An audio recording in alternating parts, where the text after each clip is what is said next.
میں نے تاریخ کا مطالعہ کیا مگر خلفائے راشدین اور عمر بن عبدالعزیز رحمہ اللہ کے سوا نور الدین زنگی سے زیادہ بہتر فرمان روا میری نظر سے نہیں گزرا۔ اس نے عدل و انصاف کی اشاعت اور ظلم و جور کے استیصال کو مقصد زندگی بنا لیا تھا۔ نور الدین زنگی رحمہ اللہ اپنے دور میں عدل کا نشان بن گئے تھے۔ وہ عہد عمری کا نمونہ تھے۔ نور الدین محمود کا بیٹا نور الدین زنگی رحمہ اللہ جن اوصاف و خصوصیات کا حامل تھا اور اس نے اسلامی حکومت کا جو نمونہ پیش کیا، اس کی نظیر خلفائے راشدین کے سوا تاریخ اسلام میں مشکل سے مل سکتی ہے۔ اس کی تفصیل تو بہت طویل ہے، لیکن ہم یہاں صرف ابن اسیر کے بیان پر، جن کی حیثیت نور الدین کے حالات میں گویا عین شاہد کی ہے، اس کی معلومات پر اکتفا کرتے ہیں۔ وہ لکھتے ہیں، میں نے اسلامی عہد کے پہلے فرمان رواؤں سے لے کر اس وقت تک کے تمام بادشاہوں کی تاریخ کا مطالعہ کیا، مگر خلفائے راشدین اور عمر بن عبدالعزیز رحمہ اللہ کے سوا نور الدین زنگی رحمہ اللہ سے زیادہ بہتر فرمان روا میری نظر سے نہیں گزرا۔ اس نے عدل و انصاف کی اشاعت اور ظلم و جور کے استیصال، عبادت و ریاضت اور احسان و کرم کو مقصد زندگی بنا لیا تھا۔ اسی میں اس کے لیل و نہار بسر ہوتے تھے۔ اگر کسی پوری قوم میں بھی اس کے اور اس کے باپ جیسے دو فرمان روا گزرے ہوتے تو بھی اس قوم کے فخر کے لیے کافی تھا۔ ایک ہی گھرانے میں اللہ تعالیٰ نے دو فرمان روا پیدا کر دیے۔ اس کے عدل و انصاف کی مثال حضرت عمر رضی اللہ عنہ اور حضرت عمر بن عبدالعزیز رحمۃ اللہ علیہ کے علاوہ اور کہیں نہیں ملتی۔ ممالک محروسہ میں جس قدر ناجائز ٹیکس تھے سب موقوف کر دیے گئے۔ مصر میں 100 دینار پر 40 درہم ٹیکس لیا جاتا تھا، سلطان نے اس سے یک قلم بند کر دیا۔ اس کے علاوہ دوسرا فرمان روا مشکل سے اتنی بڑی آمدنی سے دستبردار ہو سکتا تھا۔ اس کے ایوان عدالت میں قوی و ضعیف، بڑے اور چھوٹے سب برابر تھے۔ وہ مظلوم کے ساتھ ہوا کسی درجے کا ہو پورا انصاف کرتا تھا۔ مظلوموں کی شکایتیں براہ راست خود سنتا تھا اور خود ہی ان کی تفتیش کرتا تھا۔ اگر وہ خود بھی مدعا علیہ ہوتا تو عام آدمی کی طرح بغیر کسی امتیاز کے قاضی کی عدالت میں حاضر ہوتا۔ ایک مرتبہ ایک شخص نے کسی زمین یا جائیداد کے بارے میں اس پر دعویٰ دائر کیا۔ عدالت کا چپڑاسی عین اس وقت جب کہ سلطان گوے و چگان کھیل رہا تھا پہنچا۔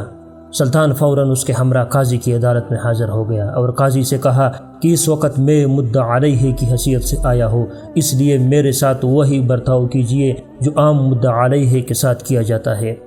قاضی نے اس کو مدعی کے برابر بٹھا کر فریقین کے بیانات اور شہادتیں سنی۔ تحقیقات سے جائیداد مدعی کے بجائے نور الدین کی ثابت ہوئی، اس لیے قاضی نے اس کے حق میں فیصلہ کر دیا۔ اس فیصلے کے بعد نور الدین نے متنازعہ فیہ جائیداد اپنی طرف سے مدعی کو ہبہ کر دی اور حاضرین سے مخاطب ہو کر کہا کہ مجھے معلوم تھا کہ مدعی کا دعویٰ غلط ہے، لیکن صرف اس لیے عدالت میں حاضر ہو گیا تھا کہ یہ خیال نہ کیا جائے کہ میں نے اس پر ظلم کیا ہے۔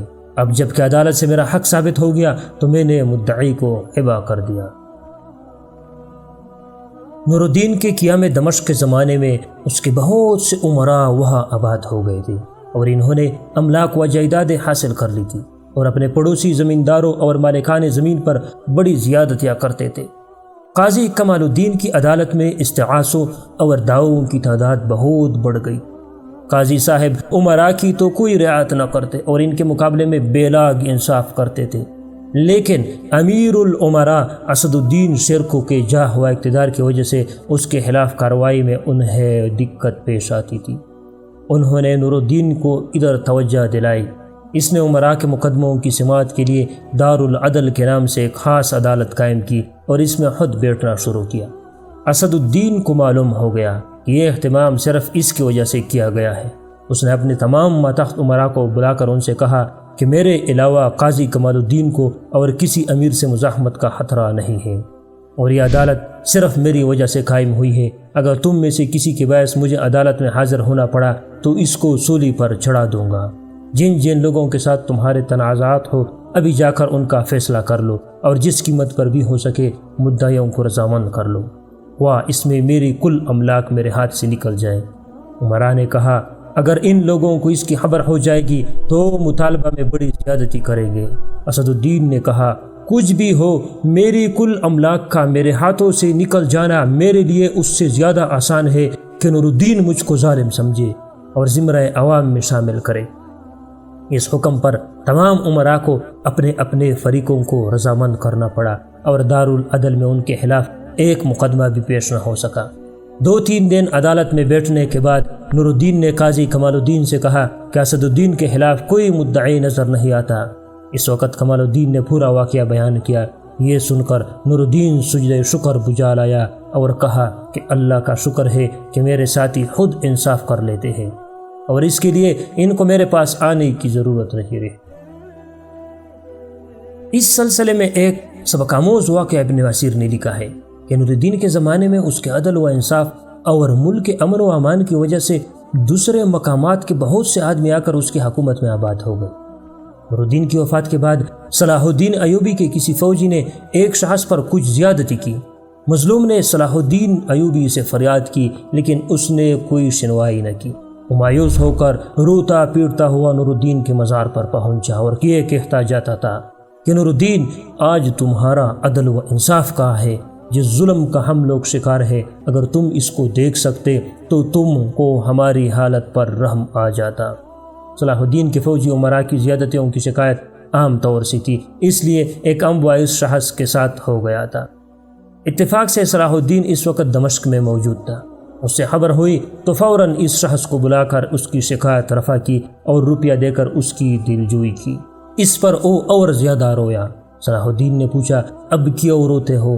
اس نے کہا اس بادشاہ کو روتا ہو جس کی موت کے بعد بھی اس کی عدالت قائم اور اس کے عدل کا فیض جاری ہے۔ صلاح الدین نے ان کو کہا سچ کہتے ہو تم، ہم میں جو کچھ بھی عدل و انصاف ہے وہ اسی فیض کا نتیجہ ہے۔ عام طور پر ظلم و جور کا انسداد سخت گیری کے بغیر نہیں ہوتا اور ایک ظلم کا انسداد دوسرے ظلم کا ذریعہ بن جاتا ہے۔ نور الدین کے قیام عدل کی خصوصیت یہ تھی کہ اس سلسلے میں کسی پر کوئی ناروا زیادتی نہ ہونے پاتی تھی۔ محض ظن و گمان اور الزام و تہمت پر مواخذہ نہ کرتا بلکہ شرعی شہادت کے مطابق تحقیقات اور ثبوت جرم کے بعد صرف شرعی سزا دیتا تھا اور اس میں ادنا زیادتی نہ ہونے پاتی تھی۔ اس کے عدل کا نتیجہ یہ تھا کہ اس کی سلطنت سے شر و فساد کا نام و نشان مٹ گیا تھا اور ہر شخص امن و امان کی زندگی بسر کرتا تھا جس کو دوسرے فرمان روا اپنی سہگیریوں کے باوجود نہ کر سکتے تھے۔ بیت المال کی حفاظت میں اس کا اہتمام عہد عمری کا نمونہ تھا۔ اتنی عظیم الشان سلطنت اور اس کے وسیع ذرائع دولت اور بے شمار آمدنی میں سے اپنے لیے صرف اسی قدر لیتا تھا جتنی ازروع شریعت علماء نے اس کو اجازت دی تھی، اس سے ایک حبہ زیادہ نہ لیتا تھا۔ اسی محدود آمدنی میں اپنے اخراجات پورے کرتا تھا۔ اس کے علاوہ اس کی تھوڑی سی ذاتی ملکیت تھی جو اس نے مال غنیمت کی آمدنی سے خریدی تھی، لیکن اس کی آمدنی اتنی محدود تھی کہ اس سے ان کے اخراجات پورے نہ ہوتے تھے۔ ایک مرتبہ اس کی بیوی نے کہلا بھیجا کہ سلطان اس کو گھر کے مصارف کے لیے جو رقم دیتا ہے وہ اخراجات کے لیے کافی نہیں ہے، اس میں سے کچھ اضافہ کیا جائے۔ یہ سن کر اس کا چہرہ غصے سے لال ہو گیا اور اس نے جواب میں کہلایا کہ اس سے زیادہ اور کہاں سے لا کر دوں گا؟ اگر وہ یہ سمجھتی ہے کہ میرے پاس جو مال ہے وہ میرا ذاتی ہے تو غلط ہے۔ یہ مسلمانوں کا مال ہے اور انہی کے مصالح و مصارف کے لیے ہے۔ میں صرف اس کا خزانچی اور امین ہوں، اس میں خیانت کر کے اس کے لیے جہنم کا ایندھن نہ بنوں گا۔ اور حمص کی چند معمولی دکانیں جو اس کی ذاتی ملکیت تھی، جن کی آمدنی محض برائے نام تھی، بیوی کو دے دی۔ ناجائز آمدنی کا ایک حبہ بیت المال میں داخل نہ ہونے پاتا تھا۔ ایک مرتبہ وہ بیت المال کے معائنے کے لیے گیا، وہاں کچھ آمدنیاں یا چیزیں ایسی نظر آئی جن کو سلطان ناجائز سمجھتا تھا۔ دریافت سے معلوم ہوا کہ قاضی کمال الدین نے فلاں مد سے بھیجی ہے۔ سلطان نے ان سے کہا اس مال پر بیت المال کا کوئی حق نہیں ہے اور اس سے اس کے مالک کو واپس کرنے کے لیے قاضی صاحب کے پاس بھجوا دیا۔ انہوں نے پھر بیت المال میں واپس بھیج دیا اور کہلا دیا کہ اگر آئندہ سلطان اس کے متعلق پوچھے تو میری طرف سے کہہ دینا کہ وہ سلطان ہی کا مال ہے۔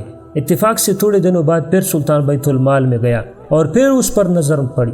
بیت المال کے کارکنوں سے پوچھا کہ ابھی تک اس سے واپس کیوں نہیں کیا گیا؟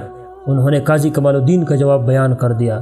سلطان نے اسی وقت قاضی صاحب کے پاس بھجوا دیا اور زبانی کہلا بھیجا کہ آپ میں اس بار کے اٹھانے کی طاقت ہے، لیکن میری گردن کمزور ہے، میں اس کو نہیں اٹھا سکتا۔ وہ خود بڑا عابد، زاہد و متقی تھا اور شریعت متوہرہ کے احکام کے نفاذ و قیام میں بڑا انہماک رکھتا تھا۔ ابن اسیر لکھتے ہیں کہ وہ زمرہ سلاطین میں عدل و انصاف کے قیام، محرمات شرعیہ کے اجتناب اور ابتداء سنت کا مجدد تھا۔ اس سے پہلے کے حکمران زمانہ جاہلیت کے حکمرانوں کی طرح تھے، جن کا مقصد زندگی صرف خواہشات نفسانی کی تکمیل تھی۔ امر بالمعروف و نہی عن المنکر سے انہیں کوئی علاقہ نہ تھا، تاکہ اللہ تعالیٰ نے نور الدین کو حکمران بنایا۔ اس نے شریعت کے اوامر و نواہی کی خود پابندی کی اور اپنے حاشیہ نشینوں اور متعلقین کو ان کا پابند بنایا۔ انہیں دیکھ کر دوسروں نے تقلید کی اور پابندی مذہب کا ایسا عام جذبہ پیدا ہو گیا کہ لوگ اپنے گزشتہ خلاف شرع اعمال کے ذکر سے شرمانے لگے۔ اصول دین کی حفاظت میں اس کو ادنا مسامحت بھی گوارا نہ تھی۔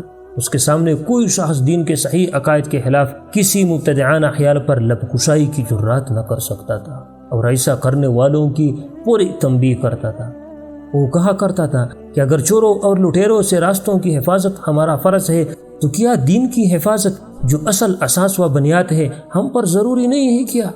دمشق کے ایک متصوف نے، جن کے زہد و ورع کا بڑا چرچا تھا اور عوام ان کے عقیدت مند تھے، تشبیہ کے بعض خیالات ظاہر کیے۔ نور الدین کو خبر ہوئی تو اس نے ان کو گدے پر بٹھا کر سارے شہر میں ان کی تشہیر کرائی۔ نقیب آواز دیتا جاتا تھا کہ یہ اس شخص کی سزا ہے جو دین میں بدعت پیدا کرتا ہے، اور تشہیر کے بعد شہر سے نکال دیا۔ سارے ممالک محروسہ میں شراب نوشی اور شراب کی تجارت قانوناً روک دی تھی اور اس کی درآمد برآمد بالکل بند کر دی تھی۔ شرابیوں پر خواہ کسی درجہ و مرتبے کے ہو، شرعی حد جاری کرتا تھا۔ اپنے زمانے میں بہت سے مذہبی اور رفاع عام کے کام انجام دیے۔ دمشق میں ایک دارالحدیث قائم کیا اور محدثین اور حدیث کے طلباء کے مصارف کے لیے بڑی جائیداد وقف کی۔ اسلامی تاریخ میں خاص دارالحدیث کی قیام کی یہ پہلی مثال تھی۔ تمام بڑے بڑے شہروں میں مدارس قائم کیے اور ان کے علاوہ خاص یتیموں کے لیے علیحدہ مستقل مکاتب و مدارس قائم کیے۔ معلمین و طلباء کے وظائف اور تنخواہیں مقرر کیے، بکثرت مسجدیں بنوائے، پرانی مسجدوں کی مرمت کرائی۔ اسلام اور مسلمانوں کی حفاظت اور ان کی راحت و آسائش کے اتنے کام انجام دیے جس کی مثال مشکل سے ملتی ہے۔ ذاتی حیثیت سے وہ صاحب علم اور بڑا متقی اور متورع تھا۔ اس کا سارا وقت جہاد کی تیاری، امور مملکت پر غور و فکر اور اس کے متعلق صلاح و مشورہ اور عبادت و ریاضت میں گزارتا تھا۔ رات کو عشاء کے بعد سو جاتا تھا، پھر آدھی رات سے صبح تک تہجد اور دعا و وظائف میں مصروف رہتا تھا۔ دن نکلنے کے بعد سلطنت کے کاموں میں مشغول ہو جاتا تھا۔ ریشم، سونا اور چاندی جن کا استعمال شریعت نے مسلمانوں کے لیے حرام قرار دیا ہے، کبھی استعمال نہیں کیا۔ اس کی مجلس وقار و سنجیدگی کا نمونہ ہوتی تھی۔ اس میں علم و فن اور دین مذہب کے تذکرے اور جہاد کے صلاح و مشورہ کی گفتگو کے علاوہ اور کسی لعبات کا گزر نہ ہوتا۔ علماء و فقہاء و مشائخ و صوفیاء کی بڑی عزت و توقیر کرتا تھا۔ جب کوئی شیخ اس کے پاس جاتا تو نظر پڑتے ہی اس کی تعظیم کے لیے کھڑا ہو جاتا اور معانقہ کر کے اپنے ساتھ مسند پر بٹھاتا، اور اس توجہ سے اس کی باتیں سنتا کہ معلوم ہوتا کہ اس سے زیادہ کسی کو سلطان کے مزاج میں تقرب حاصل نہیں۔ اس کی خدمت میں نظر اور ہدیے پیش کرتا اور لوگوں سے کہتا کہ بیت المال پر ان بزرگوں کا بڑا حق ہے، اگر وہ تھوڑے پر قناعت کر لیتے تو یہ ان کا احسان ہے۔ ایک مرتبہ سلطان کے لیے مصر سے ایک قیمتی معرق ریشمی عمامہ آیا۔ سلطان نے اس کو ایک صوفی کی نظر کر دیا۔ لوگوں نے کہا بھی کہ یہ عمامہ شیخ کے لیے موزوں نہیں ہے، اگر کسی اور شخص کو دیا جاتا تو زیادہ مناسب ہوتا، لیکن سلطان نے شیخ ہی کو دلوایا۔ انہوں نے اس کو بغداد لے جا کر 6 یا 7 ہزار اشرافیوں میں بیچا۔ اس کا کوئی کام حسن نیت سے خالی نہ ہوتا تھا، حتیٰ کہ گوئے چگا بھی وہ جہاد کی تیاری کے لیے کھیلتا تھا۔ جزیرہ کے ایک شیخ نے جس سے سلطان کو عقیدت تھی، ایک مرتبہ اس کو لکھ بھیجا کہ میں تمہارے متعلق یہ خیال نہیں کر سکتا تھا کہ تم بھی لہو و لعب میں وقت ضائع کرتے ہوگے اور بغیر کسی دینی فائدے کے گھوڑوں کو تکلیف دیتے ہوں گے۔ اس نے ان کو جواب میں لکھا کہ میں لہو و لعب کے لیے گوئے چوگا نہیں کھیلتا، بلکہ ہم لوگ سرحد پر دشمن کے قریب رہتے ہیں۔ ایسا بھی ہوتا ہے کہ وہ دفتن پہنچ جاتے ہیں اور ہم کو فوراً مقابلے کے لیے اٹھ کھڑا ہونا پڑتا ہے۔ یہ ممکن نہیں کہ بغیر کسی وقفے کے مسلسل لڑائی میں مشغول رہے۔ فوجوں کو آرام دینا بھی ضروری ہے، اس لیے اگر گھوڑے بھی تان پر بیکار چھوڑ دیے جائے تو سست پڑ جاتے ہیں اور ان میں چستی اور پھرتی باقی نہیں رہتی، اس لیے ان کو چاق و چوبند رکھنے کے لیے گوئے چوگا میں مشغول رکھنا ضروری ہے۔ اس سے تفریح و لہو و لعب مقصود نہیں۔ صلیبیوں تک جو نور الدین کے سب سے زیادہ دشمن تھے، ان کے محاسن کے معترف تھے۔